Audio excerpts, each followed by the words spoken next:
Marcus Whitmore opened the security app on his phone for the third time that hour. His eyes moved across the grid of camera feeds displayed on the screen. Living room, empty. Hallway, empty. Kitchen, the housekeeper preparing lunch. Then he scrolled to the nursery feed. There they were, his 3 sons, Daniel, Gabriel, and Samuel, 22 months old. 3 small bodies in 3 adaptive cribs with raised sides and medical monitoring equipment attached to each frame. 3 pairs of eyes staring at nothing. 3 children the doctors said would never walk, never run, never chase each other through the marble hallways of the Connecticut estate. Marcus had built for a family that would never get to live in it the way he'd imagined. Marcus watched the screen. The morning nurse moved between the cribs, checking vitals, adjusting blankets. Everything looked normal. Everything looked exactly like it had for the past 18 months. Sterile, clinical, hopeless. He closed the app and set his phone on his desk. The view from his Manhattan office stretched 47 floors above the city. Glass and steel and power. He'd built an empire from nothing, started coding in his college dorm room, sold his first company at 26 for $80 million.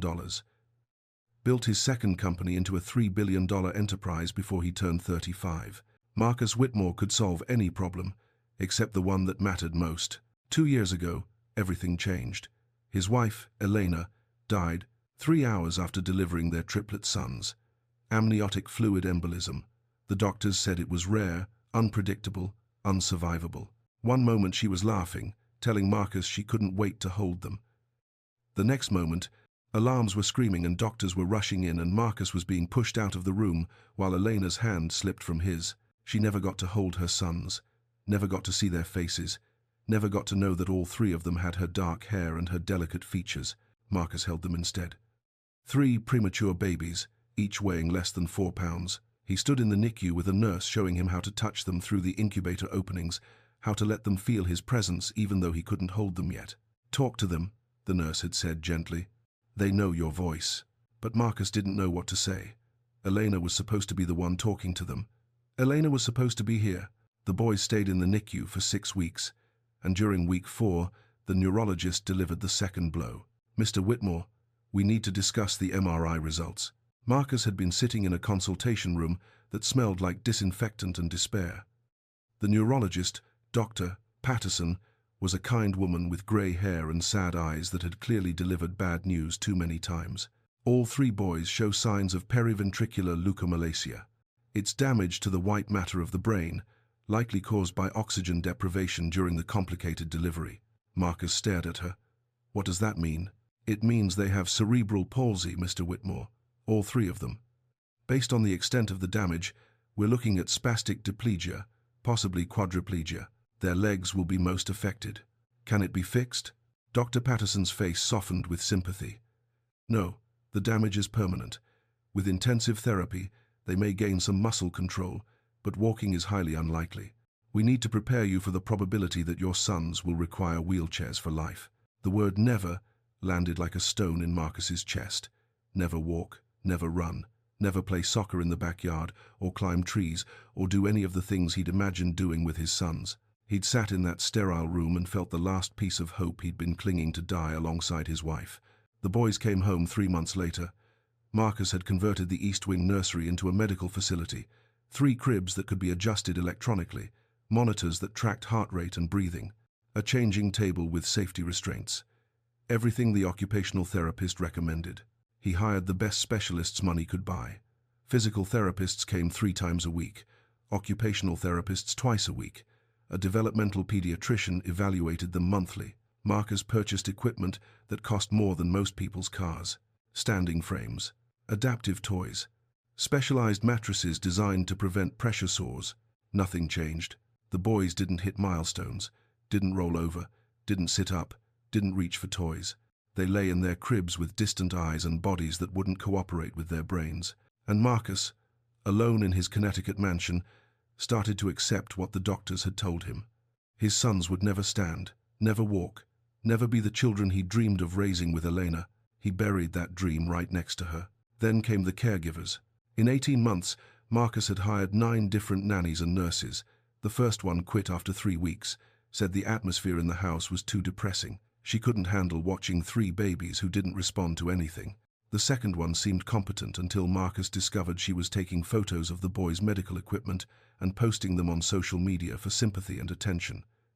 He fired her immediately and threatened legal action. The third stole prescription medication from the house. The fourth gave an interview to a tabloid about the tragic Whitmore triplets for $1,500.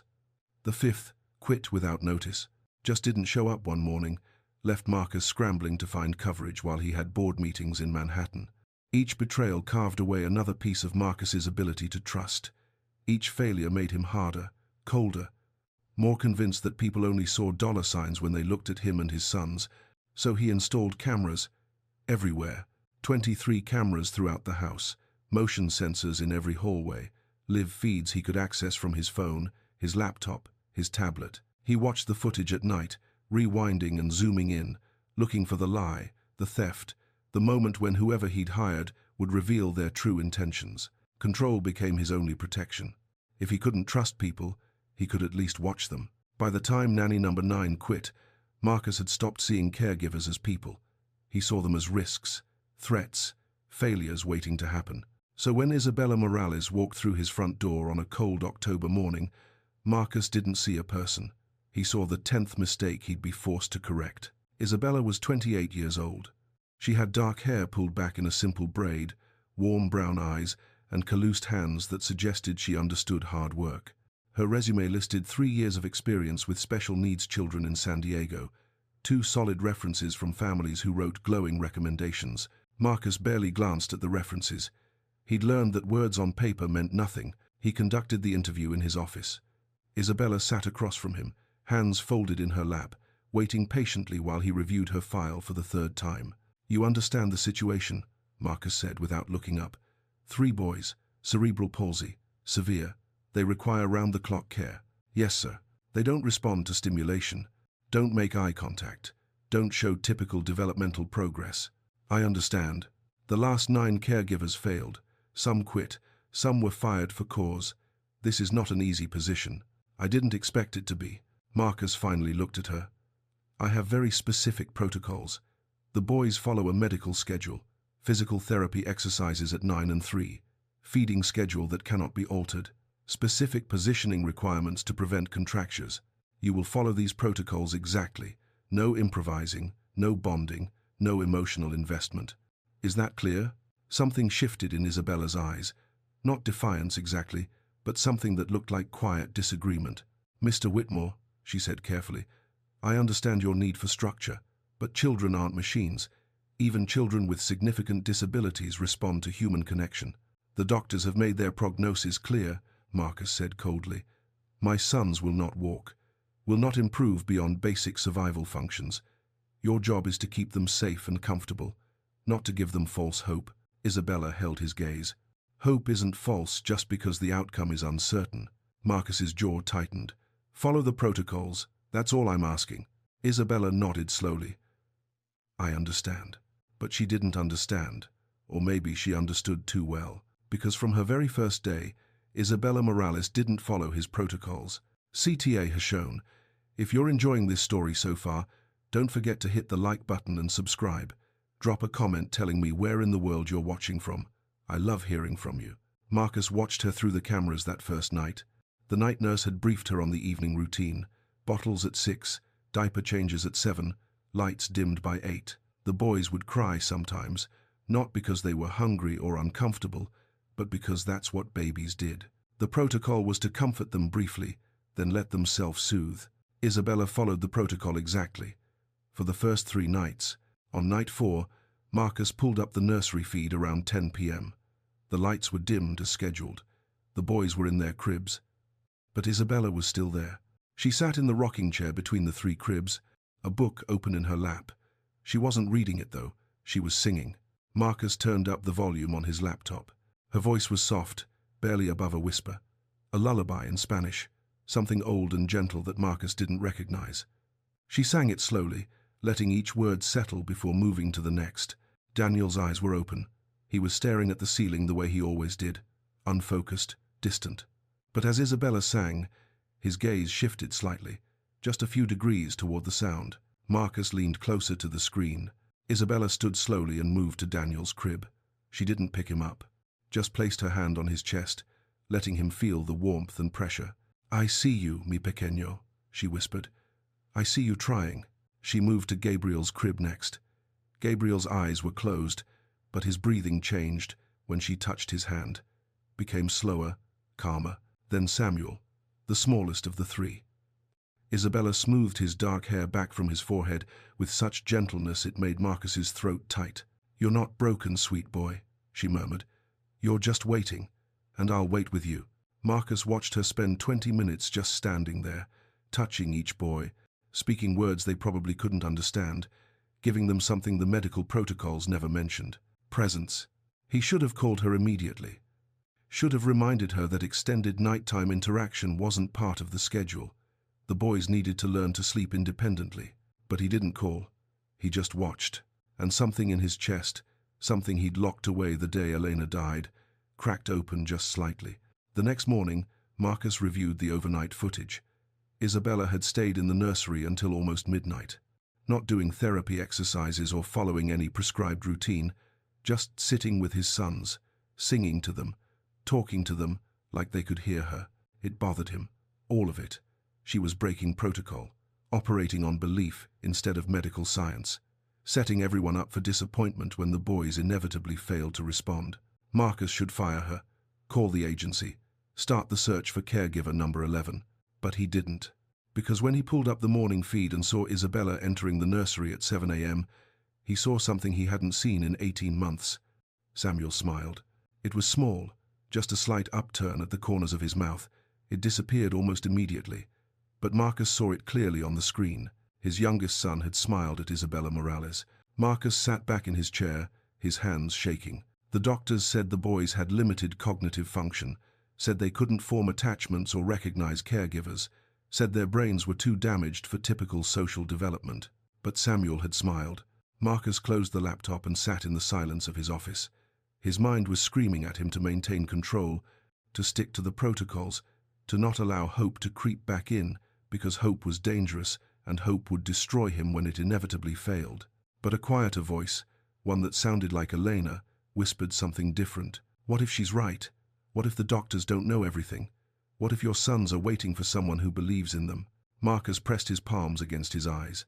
He'd spent 18 months following expert advice, 18 months of protocols and schedules and clinical detachment, 18 months of accepting impossible as permanent.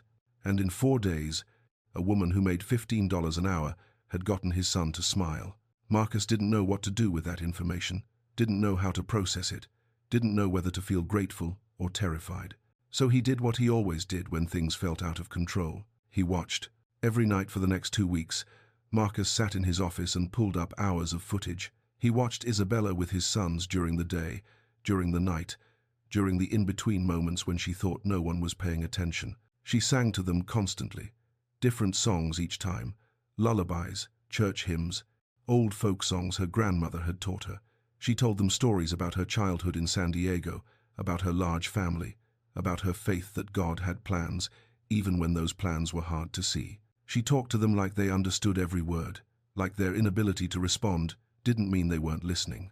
And slowly, impossibly, the boys started changing. Daniel began turning his head toward her voice. Not every time, but sometimes. Small movements that the doctors would probably dismiss as random, but Marcus saw the pattern. Gabriel's hands, which usually stayed curled tight against his chest, started relaxing when Isabella held them. She'd massage his tiny fingers, working the joints gently, humming while she did it. Samuel's eyes tracked her movements around the room, actually tracked her, following her from crib to changing table to rocking chair with focus the neurologist said he didn't possess. Marcus documented everything, took screenshots, made notes with timestamps.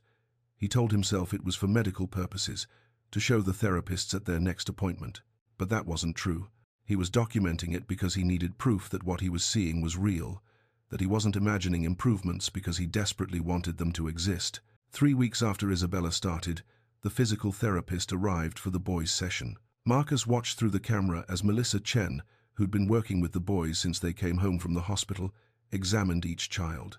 She started with Daniel, moved his legs through the prescribed range of motion exercises, then paused. She did the exercises again, more slowly this time. Then she called Isabella over.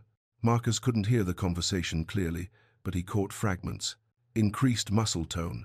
Less resistance than last month. What have you been doing differently? Isabella explained something, gesturing with her hands. Melissa nodded, made notes on her tablet, then examined Gabriel and Samuel with renewed attention. When she finished, Melissa sat back and looked at Isabella with an expression Marcus couldn't quite read. "Keep doing whatever you're doing," Melissa said, clearly enough for the camera to pick up. "I don't know what it is, but it's working." Marcus sat frozen at his desk. A licensed physical therapist, someone with a decade of experience and a master's degree, had just confirmed what he'd been afraid to believe. His sons were improving. Actually improving. Marcus closed his laptop slowly. His heart was pounding. His hands were shaking. For 18 months, he'd accepted the doctor's verdict. Accepted permanent. Accepted never. He'd stopped researching. Stopped questioning. Stopped hoping. He'd poured millions into maintaining his son's limitations. Comfortable cribs, adaptive equipment, nurses who kept them safe in their diagnosis. But he'd never once fought for something more. Isabella had been here 3 weeks, making $15 an hour, and she'd accomplished what his millions couldn't touch, because she believed. And Marcus had stopped believing the day Elena died. Marcus couldn't stop watching the footage. It became an obsession. Every night after the house went dark, he'd sit in his office with monitors glowing, reviewing every moment Isabella spent with his sons. He went back through weeks of recordings, watching her on the floor with Daniel, moving his small legs in rhythmic patterns. Left, right, like she was teaching his muscles to remember something they'd never learned. The same movement, over and over, patient, steady, never frustrated, never giving up. He watched her with Gabriel, holding colorful toys just beyond his reach on the tray of his adaptive chair. "Come on, sweet boy," she'd whisper. "You can do it. Just a little stretch." And Gabriel would try. His arm would move slowly, painfully slowly, reaching forward. Some days he'd make it, some days he wouldn't. But Isabella never showed disappointment, just encouraged him to try again tomorrow. With Samuel, she did something the protocols never mentioned. She'd hold him upright, supporting his weight, letting his feet touch the floor, not expecting him to stand, just letting his legs feel pressure, feel what bearing weight was like. "Your legs are strong," she'd tell him. "They just need to remember." Marcus opened a new browser window one night and typed, "Neuroplasticity in infants with cerebral palsy." Articles flooded the screen. Medical journals, research papers from Johns Hopkins, Stanford, Boston Children's Hospital. He clicked the first one. Early intervention in pediatric cerebral palsy cases has shown remarkable results in neural pathway development. The infant brain demonstrates extraordinary plasticity, the ability to rewire itself and form new connections that bypass damaged areas. He clicked another.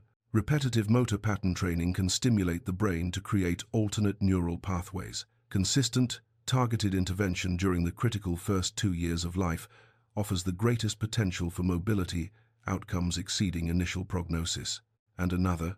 Traditional prognosis of never walk in CP patients is increasingly being challenged by cases where intensive early therapy combined with family involvement has produced unexpected motor function recovery. Marcus read until 3 a. Read until his eyes burned. Read until the words blurred together. Everything Isabella had been doing, the repetitive leg movements, the reaching exercises, the supported standing, it was all there in black and white, published in medical journals, backed by research. And he'd never looked. Not once in 18 months. He'd taken Dr. Patterson's initial diagnosis as a death sentence, stopped researching, stopped questioning, stopped hoping. Isabella had been here 6 weeks, and she'd done what his millions never could. She'd fought for his sons when he'd accepted defeat. Marcus closed the laptop and sat in darkness. Shame settled over him like a weight. Elena would have never accepted it. Elena would have researched every journal, consulted every specialist, tried every method. She would have fought with everything she had. But Elena was gone, and Marcus had buried his fight with her, until Isabella walked through his door and showed him what he'd forgotten. That giving up was a choice, and he'd been choosing it every single day. 2 months after Isabella started, Marcus made a decision he'd been avoiding. He came home early from Manhattan, walked through his front door at 2 p.m. instead of 7. The house was quiet. He heard soft music coming from the nursery, something classical, gentle piano. Marcus walked down the hallway, his footsteps silent on the thick carpet. The nursery door was half open. He stopped outside it, listening. Isabella's voice drifted out. "That's it, Daniel. Just like that. Feel your legs, baby. Feel how strong they are." Marcus peered through the crack in the door. What he saw made his breath stop. Daniel was on a foam mat on the floor. Isabella knelt beside him, her hands supporting his torso, and Daniel's legs, his legs that the doctors said would never bear weight, were pushing against the floor. He was on his hands and knees, shaking with effort, but holding the position. "Yes," Isabella whispered, tears in her voice. "Look at you. You're doing it." Gabriel sat nearby in his adaptive chair, watching his brother with focused eyes. Samuel lay on his back on another mat, but his eyes were tracking Daniel's movement. Marcus's hand flew to his mouth. His son was supporting his own weight, on his hands and knees. The position that typically developing babies mastered at 6 months. The position Dr. Patterson said Daniel would never achieve, but there he was, trembling, struggling, but doing it. Isabella glanced up and saw Marcus standing in the doorway. Her eyes widened, but she didn't stop supporting Daniel. "Mr. Whitmore, I didn't expect you home so early." Marcus couldn't speak. His throat had closed completely. "He's been practicing for 3 weeks, Isabella said softly. "Started holding the position for 5 seconds. Now he can do 20. The doctors said." Marcus's voice cracked. "The doctors gave a prognosis based on statistics," Isabella interrupted gently. "They didn't account for Daniel's determination." Daniel's arms gave out. He collapsed onto the mat, panting from exertion, but he was smiling, actually smiling. Isabella scooped him up, kissing his forehead. "I'm so proud of you, mi amor, so proud."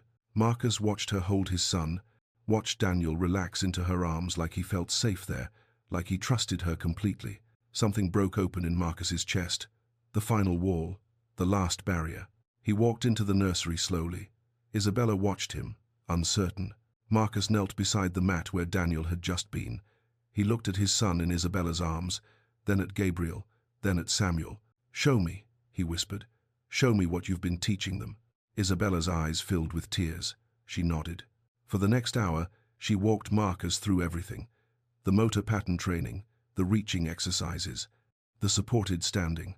She showed him how to position their legs, how to support their weight, how to encourage without pushing too hard. Marcus's hands shook as he moved Gabriel's legs through the walking pattern. Left, right, left, right. "Talk to him," Isabella said softly. "He knows your voice." "I don't know what to say," Marcus admitted. "I've been watching them through screens for so long, I forgot how to just be present." "Start simple," Isabella suggested. "Tell him what you see." Marcus swallowed hard. "You're strong, Gabriel. Your legs are strong. I see you trying, son. I see you." Gabriel's eyes found his father's face. And Marcus broke. 18 months of grief, fear, and failure came flooding out. He gathered Gabriel into his arms and wept. Not quiet, controlled tears, deep, breaking sobs that shook his whole body. Isabella moved back, giving him space. But Marcus reached out with one arm and pulled her close too. "Thank you," he choked out. "Thank you for not giving up on them, for seeing what I was too blind to see." Isabella cried with him. "They're remarkable children, Mr. Whitmore. They just needed someone to believe in them." "Marcus," he said. "Please, just Marcus." They sat on the nursery floor together, a broken father holding his son, a faithful woman who'd refused to accept impossible, 2 other boys watching the scene with eyes that understood more than anyone gave them credit for. And for the first time since Elena died, Marcus felt something other than grief. He felt hope. If you're hooked on this story, make sure to subscribe and turn on notifications so you never miss an upload. Your support means everything and helps me bring you more emotional stories like this one. 3 weeks later, Marcus cleared his afternoon schedule. He told his assistant to cancel his 4 p.m. meeting with investors. Told his board he'd review the quarterly reports tomorrow. Told his driver he wouldn't need him until the next morning. Then he drove home to Connecticut at 2 p.m., something he hadn't done since Elena was alive. He pulled into the circular driveway and sat in his car for a moment, his hands gripping the steering wheel. His phone buzzed with the motion alert from the security app, living room camera detecting movement. Marcus opened the app out of habit. The feed loaded, and what he saw made the world stop. 3 adaptive chairs sat empty against the wall. In the center of the living room, on the hardwood floor that gleamed in the afternoon sunlight, Daniel, Gabriel, and Samuel stood. not holding onto furniture, not supported by equipment, standing. On their own 2 feet, Isabella knelt on the floor about 6 feet away, her arms stretched wide. Tears streamed down her face. "Come on, my loves," she whispered. "Come to me. You can do it." Marcus's phone slipped from his hands. It clattered against the dashboard, but he didn't hear it. His eyes were locked on the screen. Daniel moved first. His small foot lifted from the ground, hovered in the air, then came down 12 inches forward. A step. Marcus's vision blurred. Gabriel went next. More cautious, his legs trembling violently. But he moved. 1 foot, then the other. 2 steps. Samuel, the smallest, the one who'd been most affected by the oxygen deprivation, stood there shaking, his arms stretched out for balance. Isabella reached toward him. "You can do it, Samuel. I'm right here, baby." Samuel's foot lifted. It came down. Another lift. Another step. 3 steps. Marcus watched his youngest son walk toward Isabella's outstretched arms. His back hit the car seat. His hands flew to his face. A sound escaped his throat that was half sob, half gasp. On the phone screen lying on the dashboard, he could hear Isabella's voice. "Yes. Oh my God, yes. Look at you. Look at what you're doing." The boys reached her. She gathered all 3 into her arms, pulling them against her chest, sobbing openly. "I knew it," she cried. "I knew you could. I knew it." Marcus sat in his car in his own driveway, unable to move, unable to breathe. 18 months. 18 months of doctors saying never. 18 months of specialists confirming impossible. 18 months of accepting that his sons would spend their lives unable to walk. And there they were, standing, walking, reaching toward a woman who refused to believe what the world told her. Marcus pressed both hands against his face and wept.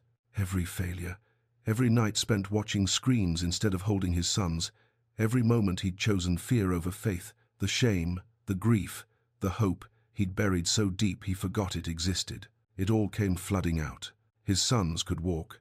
His sons could walk, and he'd almost missed it. Almost stayed in Manhattan for another pointless meeting. Almost chosen work over this miracle happening in his own home. Marcus didn't know how long he sat in that car. When he finally found the strength to move, his legs felt hollow. He grabbed his phone and walked toward the house on unsteady feet. He opened the front door quietly, followed the sound of Isabella's voice to the living room. She was on the floor, all 3 boys in her lap, exhausted from the effort. Their small bodies were limp against her chest. She held them like they were made of something precious, her face wet with tears but smiling. She looked up when she sensed him in the doorway. Their eyes met. Marcus expected to see triumph, pride, a look that said, "I told you so." But that's not what he saw. He saw compassion. For him, Isabella didn't say anything, just watched him with those steady brown eyes, holding his sons like she'd always held them, like they mattered. Marcus's legs gave out. He dropped to his knees in the doorway, unable to take another step. "How?" His voice cracked. "How did you know they could?" Isabella looked down at the boys, then back at him. "I didn't know, Marcus. I just believed. I believed when the doctors didn't. I believed when you couldn't. I just believed." The words shattered something inside him. The last wall, the final barrier. Marcus crawled forward on his knees until he reached them. His hands shook as he touched Daniel's face, then Gabriel's, then Samuel's, his sons. For 18 months, he'd loved them from a distance, watched them through screens, kept his heart locked away because losing more would destroy him. But they were here, alive, fighting, growing, and he'd almost missed it. Marcus gathered all 3 boys into his arms, pressed his face against their small heads, breathed in their scent. "I'm sorry," he whispered. "I'm so sorry." He said it over and over, an apology for every day he'd spent hiding, every night he'd chosen fear over faith, every moment he'd let grief steal from them. Isabella quietly moved to stand, to give him space, but Marcus reached out and grabbed her hand. "Stay," he said. "Please." She nodded, settling back down beside him. They sat together on the living room floor, a broken father holding his sons, a faithful woman who'd refused to give up, 3 adaptive chairs pushed against the wall, no longer needed. Marcus looked at Isabella through blurred vision. "You gave them their legs." She shook her head slowly. "No, Marcus. They gave themselves their legs. I just reminded them they could try. I just believed when everyone else had stopped." Marcus closed his eyes. Elena would have loved this woman. Elena would have loved this moment. And somewhere, he believed. She was watching, proud of their sons, grateful for Isabella, maybe even proud of him for finally opening his eyes. The afternoon light shifted through the tall windows, casting long shadows across the hardwood floor. The house felt different now, not empty, not cold, not like a tomb where hope went to die. Alive. Marcus held his sons tighter and let himself feel something he'd forgotten existed. Hope, real hope, the kind that costs everything and gives back more. He looked at Isabella. I want to hire you, not as a nanny, as their full-time therapist. Whatever salary you want, whatever you need, please stay. Isabella's eyes filled with fresh tears. I don't need more money, Marcus. I just need you to show up. Actually show up. Be present with them. They don't need your money. They need their father. Marcus nodded, his throat too tight to speak. I'll restructure everything, he managed. Work from home 3 days a week. Be here for therapy sessions. Learn what you've been teaching them. And you'll stop watching through cameras? Isabella asked gently. Marcus looked at his phone lying on the floor where he'd dropped it, at the security app still open, still showing the empty living room. Yes, he whispered. I'll stop hiding. Isabella smiled. Then I'll stay. Marcus gathered his sons close again. Daniel, Gabriel, Samuel, 3 miracles he'd almost given up on, and he made a promise, to them, to Elena, to himself. He would never stop believing again, because he'd learned something that changed everything. Miracles don't need permission. They just need someone brave enough to believe they're possible. And sometimes, when you've buried hope so deep you forget it exists, God sends someone to remind you, someone patient, someone faithful, someone who sees potential where others see limitations. Someone like Isabella Morales, who taught 3 paralyzed boys to walk, and taught their father how to hope again. Thank you so much for watching until the end. If you loved this story, check out the other videos on your screen now. I think you'll really enjoy them. And don't forget to subscribe if you haven't already. See you in the next story.